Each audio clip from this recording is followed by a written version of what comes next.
Rick Mahorn's downfall has to be one of the most unexpected turns in NBA history. This was a guy known for being one of the toughest, most physical players on the court, always in the middle of the action, never backing down from a fight. But who would have thought that same fierce enforcer would later find himself dealing with something as crushing as bankruptcy? His journey took a turn no one really saw coming. So here's how things went down for Rick Mahorn, and honestly, it's a story that still catches people off guard. Back in 2010, well after his playing days were over, Mahorn filed for Chapter 7 bankruptcy. It was the result of a mix of bad investments and the drop in value of his home. It was a tough blow, not just financially, but personally too. Reports say that during this rough patch, he even lost his prized NBA championship ring. For someone who had climbed all the way to the top as an NBA champion, that moment really hit hard. And the crazy part, no one really saw this coming for Rick Mahorn. We mean, this was the Rick Mahorn, one of the baddest of the bad boys. He was the walking, talking definition of physical toughness on the court. His game was all about rough defense, hard fouls, and that no-nonsense, in-your-face attitude. That tough guy persona wasn't just for show. It was a huge part of why the Detroit Pistons were so dominant during that era. But that same toughness came with a cost. Mahorn's style led to a long list of fouls, technicals, and plenty of fines during his career. He was the kind of player who didn't back down from anyone. And that meant he was almost always in the middle of some sort of on-court chaos. There were plenty of moments that showed just how physical and sometimes controversial he could be. As the enforcer for the Pistons, Mahorn was the guy who made sure no one pushed his teammates around. And if someone tried, he pushed back hard. Whether it was a hard screen, a shove in the paint, or a straight-up scuffle, Mahorn made his presence known. Interestingly, there were also times when Mahorn tried to play the role of peacemaker during fights or confrontations. But let's be real, more often than not, he was one of the main reasons those fights started in the first place. He had a way of getting under players' skin, and if someone crossed the line, he wasn't afraid to retaliate. That made him both feared and respected around the league. And if we're talking about infamous Mahorn moments, we have to mention the whole pulling the chair move. This was one of his sneakiest tactics and one of the most dangerous. Basically, when a player went up in the air near him, Mahorn would subtly move or pull the chair out from under them, making them lose their balance and fall awkwardly to the ground. A lot of people considered it dirty or unsportsmanlike, but it was just another example of how far Mahorn would go to gain an edge. Things weren't always this tough for Rick Mahorn. In fact, throughout his career, he showed some real skill and had plenty of moments worth remembering. So it's only fair that we take a look at the brighter side of his journey too.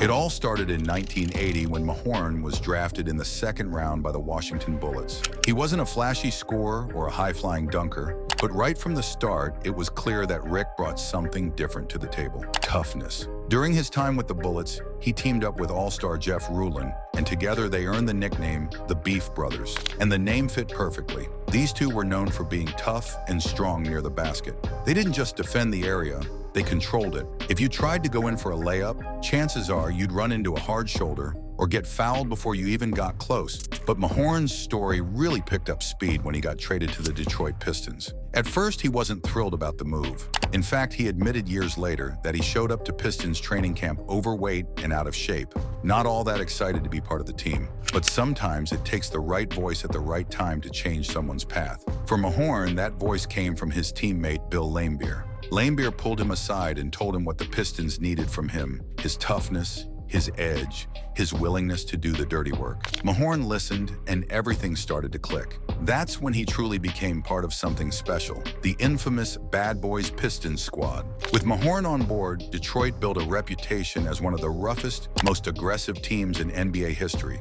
Mahorn wasn't just playing basketball, he was setting the tone, both physically and mentally. His style of play wasn't about finesse, it was about making opponents uncomfortable, outworking them, and showing no fear. In 1989, everything paid off. The Pistons powered their way to an NBA championship, and Mahorn was right at the heart of it. Pistons broadcaster George Blaha even dubbed him the baddest bad boy of them all. That title wasn't just for show. It reflected how central Mahorn was to the Pistons' identity. He was their protector, their muscle, their no-nonsense enforcer. But just when it looked like Mahorn had found his perfect fit, the NBA expansion draft turned his world upside down. Just 2 days after lifting the championship trophy, the league introduced two new teams: the Orlando Magic, and the Minnesota Timberwolves. Every team could protect only 8 players from being drafted by the new franchises, and the Pistons, shockingly, chose not to protect Mahorn. While the Pistons were celebrating their big win at a parade in Detroit, Mahorn was pulled aside and quietly told the news he had been picked up by the Timberwolves. It hit him hard. Even years later, during a 2014 ESPN documentary about the Bad Boys, Mahorn broke down in tears as he remembered that moment. He didn't want to leave. He had given everything to the team, and just like that, it was over. But Mahorn wasn't done fighting. He refused to report to Minnesota and was soon traded to the Philadelphia 76ers. There he joined forces with none other than Charles Barkley, a player Mahorn had battled with many times before. It was an unlikely duo, but together they formed one of the best rebounding combos in the league, earning the nickname Thump and Bump. It was pure muscle in the paint, and the two of them gave opposing teams headaches every night. After 2 strong seasons in Philly, Mahorn took his talents overseas. He signed a 2-year deal with Il Messaggero Roma in Italy's Serie A league in 1991.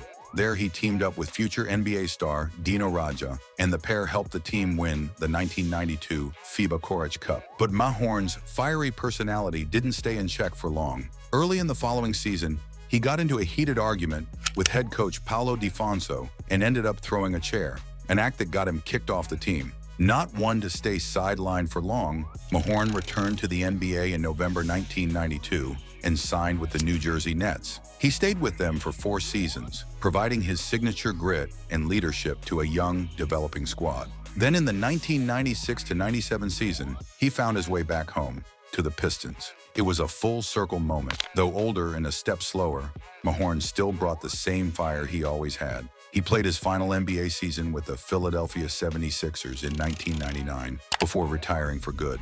But he wasn't the type to just walk away from the game. Almost immediately, he found himself behind the mic, joining the Pistons radio broadcast team as a color commentator. His insight, humor, and blunt honesty made him a natural. And not long after that, he joined the coaching world. Mahorn reunited with his old buddy Bill Laimbeer once again, this time not on the court, but on the sidelines. The duo coached the Detroit Shock of the WNBA, and together they won 2 WNBA championships in 2006 and 2008. Mahorn's tough love style worked just as well with the women's team as it did in the NBA, and players respected his straight shooting approach. Then came another unforgettable moment in 2008. During a WNBA game between the Shock and the Los Angeles Sparks, a major brawl broke out on the court. Mahorn stepped in, trying to calm things down. But when he reached out to separate the players, he accidentally knocked over Sparks star Lisa Leslie. Though it was clearly unintentional, the league suspended him for 2 games. Then in 2009, Mahorn was named head coach of the Detroit Shock. But that role didn't last long. The team moved to Tulsa, Oklahoma after the season, and Mahorn didn't make the move with them. Instead, he went back to broadcasting for the Pistons, continuing to be a voice for the game he loved. Then in 2017, Mahorn added one more chapter to his story. He became the head coach of Trilogy in the Big 3 Basketball League, a new 3-on-3 competition made up of retired NBA stars. With former NBA players like Al Harrington and Kenyon Martin on his squad, Mahorn led Trilogy to an undefeated season and won the league's first ever championship. Now, if that isn't one incredible career, we don't know what is. Let us know your thoughts in the comments. We'd love to hear from you. And if you haven't already, make sure to like, subscribe, and turn on notifications so you never miss an update. Until next time, take care.